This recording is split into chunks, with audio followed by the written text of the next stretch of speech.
허브 밀러라는 분의 책 가운데 이런 이야기가 있어요.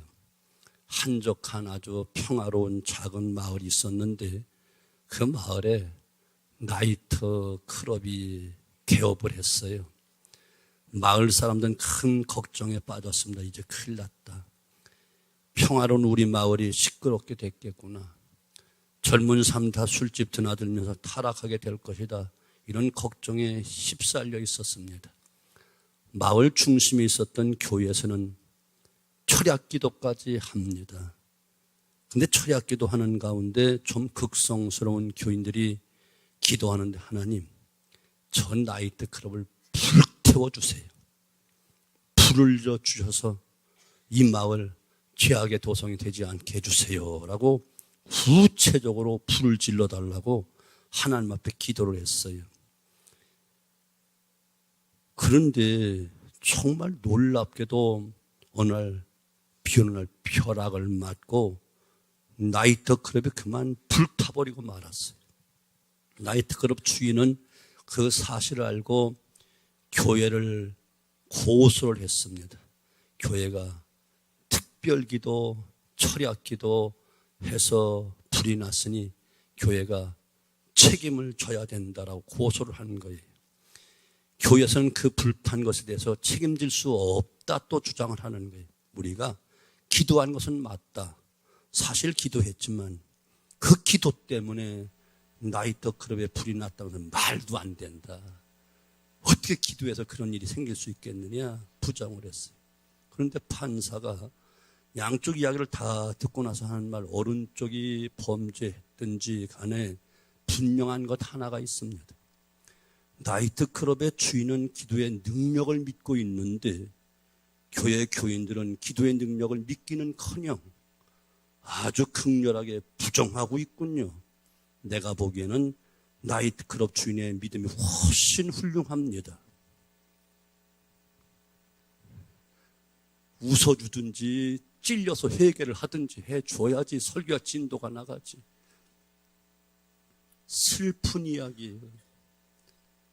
허브 밀러는 이 책을 통해서 아주 열심히 잘 믿는다고 하는 성도의 믿음이 실제로 삶 속에는 아주 형편없다는 것을 꼬집어 비판하고 있는 것인데, 그 모습이 저와 여러분의 모습일 수 있다는 것이에요.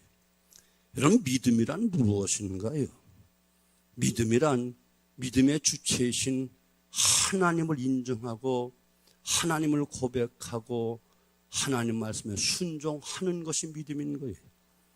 하나님은 단순히 믿음의 대상이 아닌 믿음의 주체자이심을 믿어야 돼요. 신학자 칼바르트는 하나님은 믿음 대상이 아니라 주체자이시다 이렇게 말했는데 맞는 말입니다. 우리가 하나님 믿어서 하나님이 계신 것이 아니라 하나님이 계시기에 우리가 믿는 것입니다. 이 믿음의 주체신 하나님이 살아계심을 내가 고백하고 그분께 순종하는 것이 믿음이고, 그리고 전적으로 나의 삶을 위탁하며 살아가는 것이 바로 믿음의 삶인 것을 여러분 믿으셔야 돼요. 그런데 불행하게도 기도는 하는데 믿지 않는 사람이 많습니다. 말씀을 듣지만 믿지 않습니다. 입술로 선포하지만 믿지 않습니다. 오히려 나이트 클럽 주인의 믿음이 훨씬 더 좋습니다. 오히려 세상 사람들의 믿음이 더 좋은 것은 웬일일까요? 이것이 신앙인의 불신앙이요 불행이라는 사실을 기억하셔야 되는 거예요. 우리는 온전한 믿음을 가져야 됩니다. 즉각적인 믿음도 가져야 되고 살아있는 믿음을 가져야 됩니다. 오늘 본문의 주님은 우리에게 이것을 말씀하시는 거예요. 예수님께서 예루살렘으로 입성하신 후 저녁 때 베다니로 가십니다. 길가에 무화과 나무 한 그루가 있었는데 마침 시장하신지라 열매를 얻기 위해서 그 나무에게 다가가서는 나무가 열매가 없어서 잎만 무성했지. 주님께서 그 나무를 보시고 저주합니다. 이제부터 영원토록 네게 열매를 맺지 않으리라. 제자들이 보는 순간 깜짝 놀랐어요. 주님께 말합니다. 무화과 나무가 어찌하여 곧 말랐지요, 주님?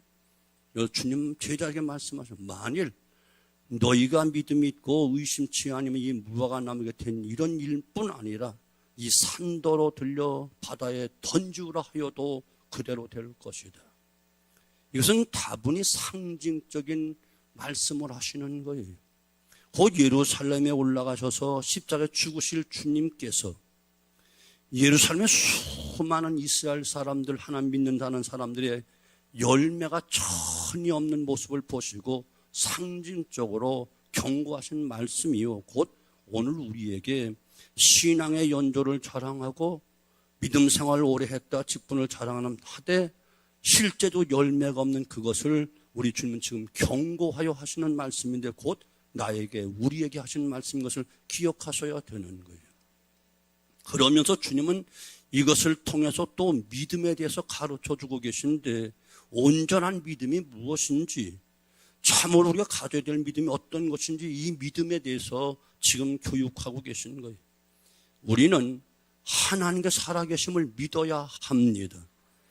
하나님은 살아계시는 분이십니다. 사람이 만들어 놓은 우상이 아닙니다. 사람이 이름으로 이름을 붙여 그런 만들어 놓은 그 우상 신이 아닙니다. 교만한 사람들 말하지요. 신이란 연약한 인간이 의지하기 위해서 만들어 놓은 존재일 뿐이야. 그러기 때문에 사실은 사람, 인간이 신이야. 이렇게 말합니다. 물론 그런 존재들도 있습니다. 세상의 모든 우상이란 다 그런 것들이죠. 그러나 하나님은 살아계신 하나님이십니다. 하나님은 생명의 근원이십니다. 존재의 원인이 되십니다. 이 우주 만물이 존재한 그 이유는 하나님께서 계시기 때문에 그런 것입니다. 그러므로 이제 우리는 살아계신 하나님을 믿어야 하는 것이에요. 지금 현재 살아계시고 말씀하시고 역사하신 하나님, 그 하나님 우리가 경험하면서 믿어야 이거 참된 신앙인 것입니다. 오늘 예수님께서 바로 이것을 말씀하신데, 성경은 하나님에 대해 여러 가지 면에서 말씀해 주고 계신 것을 보게 되지요. 그 가운데 시간적으로 하나님에 대해서 말씀하시는 세 가지가 있는데, 첫째는 에베네셀의 하나님을 이야기합니다. 과거로부터 지금까지 함께 하신 하나님, 사무엘상 7장 5절로 14절 말씀에 근거하여 에베네셀의 하나님을 말씀하고 계시고, 두 번째는 여호와 이레의 하나님입니다. 하나님 미리 다 준비하고 계시다는 의미예요. 아브라함이 이삭을 제물로 드릴 때 그때 사건 창세기 22장 1절로 14절 말씀 속에 여호와 이레 하나님을 말씀하고 계시지요. 곧 미래로부터 오신 하나님, 이미 하나님이 다 아시고 다 준비하시고 기다리고 계신 겁니다. 바로 이 미래 하나님을 믿는 믿음이 있어야 되고 믿어야 됩니다. 세 번째는 임마누엘의 하나님이신데, 마태복음 1장 23절에 예수님의 탄생과 관련하여 말씀하십니다. 보라, 처녀가 잉태하여 아들을 낳을 것이요 그 이름을 임마누엘이라 하리라 하셨으니, 이를 번역한즉 하나님이 우리와 함께 계시다 합니다. 우리와 함께 하시기 위하여 오신 하나님, 곧 현재적인 하나님, 현재 나와 우리와 함께 하신 하나님, 함께 하신 하나님, 가까이 계신 하나님, 늘 동행하시는 떠나지 않는 하나님, 바로 임마누엘 하나님. 사랑하는 성도 여러분, 우리가 정말 가져야 될 믿음은 바로 임마누엘 하나님 믿는 것입니다. 현재적으로 나와 함께 하신 하나님, 지금 나와 함께 하시며 내 가운데 말씀하시고 나를 지켜주시고 인도하시고 삶 속에 역사하신 하나님, 이 하나님 경험하며 살아갈 때에 우리는 능력 있는 삶을 살 수가 있는 것이에요. 우리는 이상의 세 가지 중 에베네셀의 하나님, 곧 과거로부터 지금까지 하나님이 함께 하셨다는 것 믿는 믿음 가져야 됩니다. 잘하셨습니다. 그런데 우리는 시간이 지난 후에야 비로소 깨닫게 되는 거예요. 간혹 기도의 응답에서 물을 때 많은 분이 대답합니다. 예, 지나고 보니까 하나님이 다 응답해 주셨네요. 정말 세밀하게 응답해 주셨어요. 깨닫게 되었어요. 별로 기도하는 것 같지 않고 믿음 없는 것 같은 분도 그렇게 대답을 해요. 그래서 참 감사하다 이렇게 생각할 때가 있어요. 바로 예베네셀의 하나님을 체험한 것이지요. 그런데 문제는 이미 지나갔어. 아하, 신앙이야. 아, 그랬구나.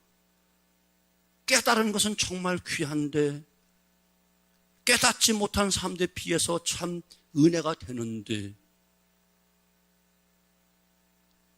안타깝게 지나간 다음에 깨달은 거야.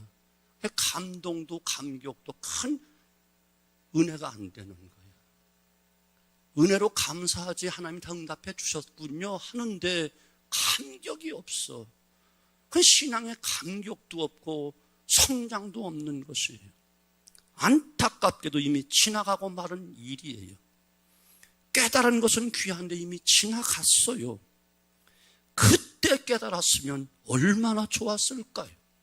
지나가고 말았어. 아쉬운 것이지요.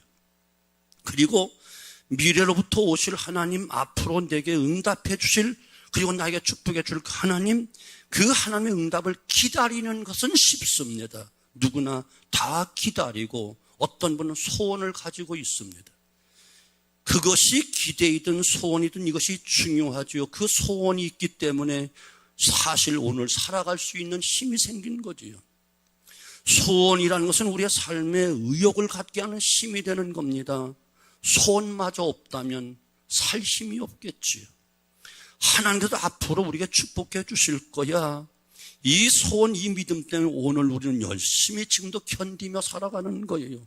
그러나 이것은 누구나 가지는 것이에요. 모든 믿는 사람이란 다 가질 수 있는 것이에요. 그러나 정작 우리가 하지 못한 것인데 그것은 바로 지금 이 순간 하나님을 믿고 하나님이 함께 하시고 계시다는 것을 믿어야 된다는 사실.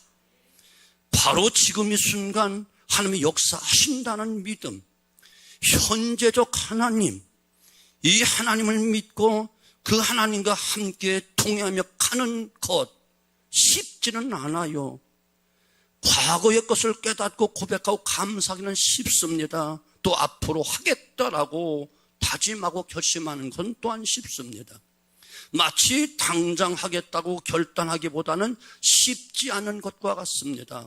그래서 예수님께서 하나님 믿으라 말씀, 바로 지금 이 시간 말씀을 듣는 그 순간, 기도하는 지금 이 시간, 살아계신 하나님, 역사하신 하나님을 믿으라.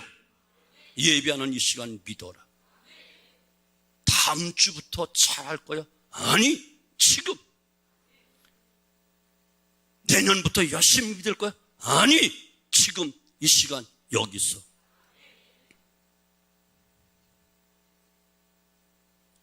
우리는 바로 이 하나님 믿어야 되는 거예요.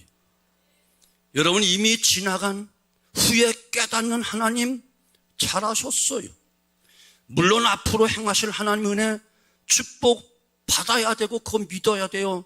이것도 귀한 거죠. 그러나 정말 중요한 것은 지금 말씀하신 이 순간, 예배드리는 이 순간, 기도하는 이 순간, 그 하나님 믿는 믿음을 가져야만 되는 거예요.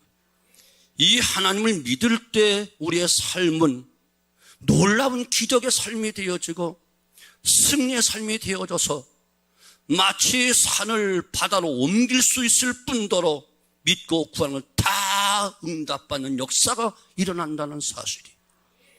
이것을 좀 더 정확하게 말하면 바로 오늘 지금 이 시간 함께 하신 하나님 믿는다면 먼저 모든 문제 다 해결될 수 있다, 이것을 말씀하시는 거예요.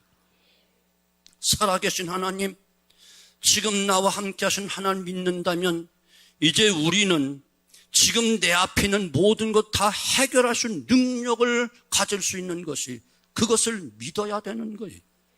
마가복음 11장 23절, 내가 진실로 너에게 이르노니 누구든지 이 산더러 들려 바다에 던지우라 하며 그 말한 것이 이른 줄 믿고 마음에 의심치 아니하면 그대로 되리라. 산을 명하여 바다에 던지우라 하면 그대로 될 것이라는 거예요. 이 말씀이 무슨 뜻일까요? 이런 뜻이에요. 주님께서 지금 베다니에서 예루살렘 쪽으로 가시는데 그 과정에 1200m 되는 감람산이 있고 서쪽 방향에 사해바다가 있습니다. 주님은 그 산과 그 방향을 보시며 제자들에게 말씀을 하고 계신 거예요. 너희가 현재 살아계신 하나님 온전히 믿는다면 이러한 높은 산이 가로놓여 있다 할지라도 그것을 넉넉히 이기고 하고자 하는 선한 뜻을 다 이룰 수 있을 것이다. 어떤 문제도 풀어갈 수 있다. 여러분, 공연히 쓸데없이 무슨 산을 파서 바다에 던지겠습니까? 하나님이 장난치신 분이에요? 아니요. 이 산이라고 하는 것은 장애물을 뜻하는 것입니다. 우리의 인생길, 우리의 신앙의 길에 앞을 가로막고 있는 많은 장애물들, 큰 산처럼 쌓이는 염려, 걱정들, 이것을 믿음으로 다 해결할 수 있다는 그런 뜻이에요. 당시 이스라엘 속담에는 산을 들어 던지우다 이 말은 어려운 일을 해결하는 그런 뜻으로 사용을 했던 뜻이에요. 바클레의 주석학자는 특별히 훌륭한 선생님 중에 학생들이 가지고 있는 어떤 문제를 시원하게 해결해 줄 때 산을 옮기는 분이다, 이렇게 부르면서 해결자의 의미로 존경을 표했다고 하는 거예요. 하나님 전능하신 분이십니다. 전능하신 하나님은 당신의 약속에 대해서 한 번도 약속을 어기지 않고 반드시 필요한 꼭 이루시는 분이십니다.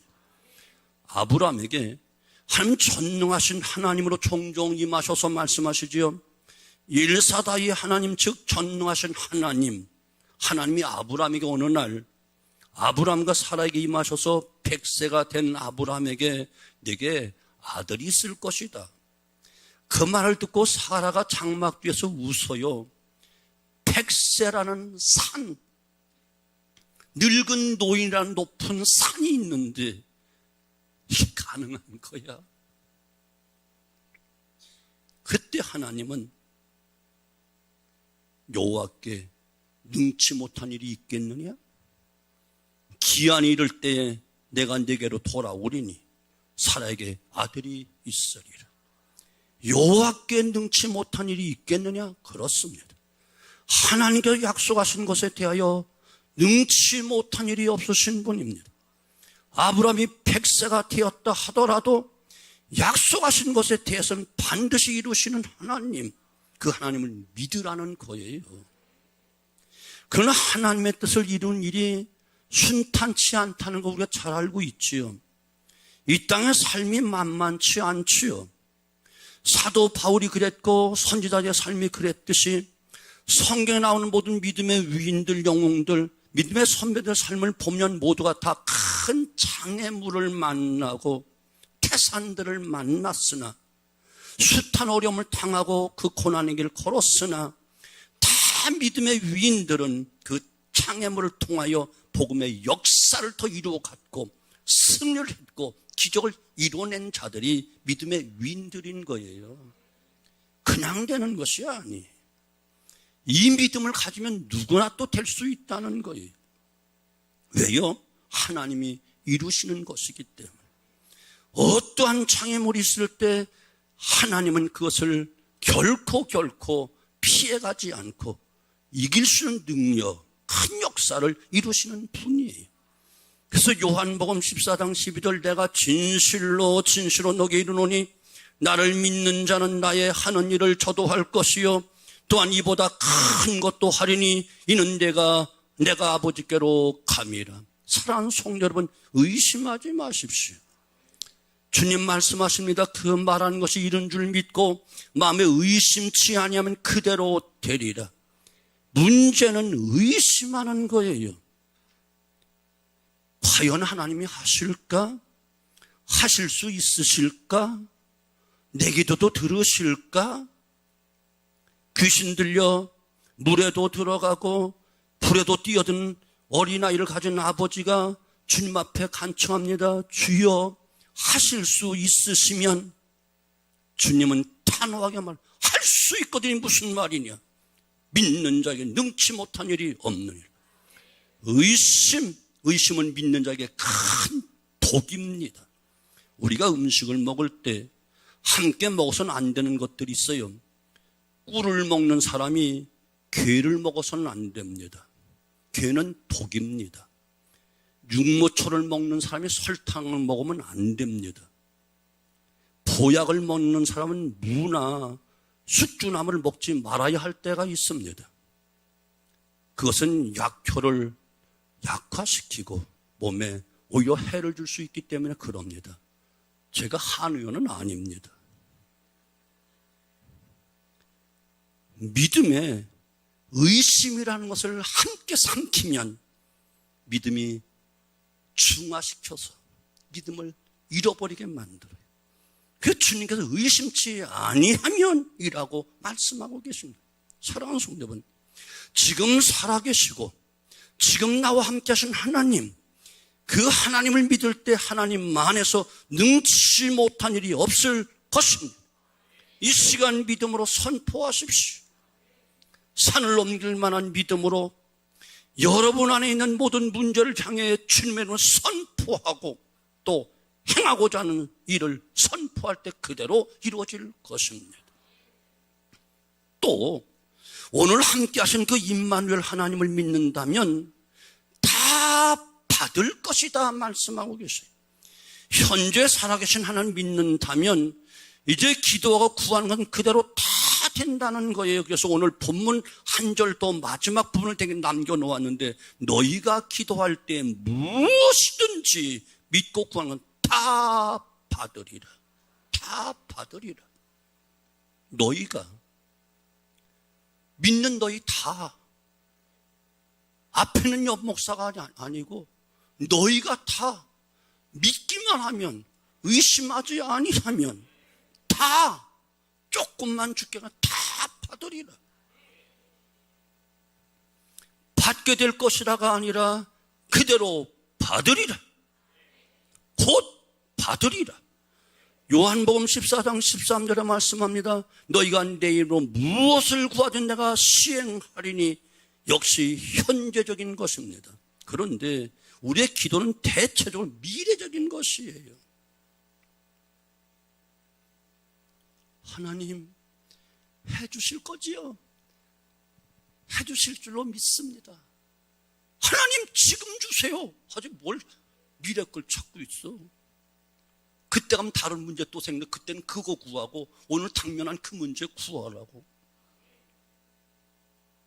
그러나 믿음으로 기도하는 순간 받은 줄 믿어야 됩니다. 주님께서 무화과 나무를 저주하는 그 순간부터 나무는 말랐습니다. 주님이 말씀하신 그 순간부터 역사는 시작되었습니다. 주님께서 기도하신 그 순간부터 하나님의 응답은 시작되었습니다. 이것이 믿음인 것입니다. 지금 당장 보이지 않지요. 손에 들려진 것 없지요. 느껴지는 것 없습니다. 그러나 하나님께 들으시고 응답하셨다는 믿음 안에서 구해야만 되고 의심하지 말아야 되는 거예요. 다니엘서 10장에 보면 다니엘의 기도 장면이 나옵니다. 다니엘이 하나님의 계시를 받고 기도하지요. 그런데 성경에 보면 다니엘이 기도한 그 순간 하나님께서 들으시고 가브리엘 천사를 보내셨다라고 말씀하고 있는 거예요. 우리가 지금 현재 살아계셔서 나와 함께 하신 하나님에 대한 온전한 믿음 가운데서 하나님의 영광을 위한 삶을 꿈꾸고 그 일을 선포하고 그 일을 위해서 정말 기도하며 나아갈 때 하나님은 이미 우리를 통해 그것을 다 이루어가고 계신 겁니다. 그래서 지금 이 순간의 믿음이 중요하다는 거예요. 내일 믿는 것도 필요합니다. 그보다 더 중요한 것은 지금 바로 이 시간 이 자리에서 믿는 것이 중요한 것이에요. 이 순간에 하나님 믿는 것, 살아계셔서 역사하신 하나님 믿는 것, 나와 함께 하신 하나님을 믿는 것, 우리의 내 예배를 받으시는 것을 믿는 것, 지금 내가 주님으로 기도하는 그것을 들으시고 응답해 주신다고 믿는 것, 이것이 현재적인 믿음이요, 우리가 놀라운 날마다 기이한 역사, 기적의 역사, 승리의 삶을 살아갈 수 있는 능력이 되는 것입니다. 에베네셀의 하나님 맞습니다. 여기까지도 오셨습니다. 여호와일의 하나님 맞습니다. 영원한 천국도 예비하고 계시고 우리의 미래를 준비하고 계시고 우리의 미래 비전도 준비하고 계십니다. 그러나 지금 여기서 이 시간 말씀 듣는 이 순간 그 하나님 믿는 임마누엘 하나님, 이 믿음을 가져야만 됩니다. 기도합니다.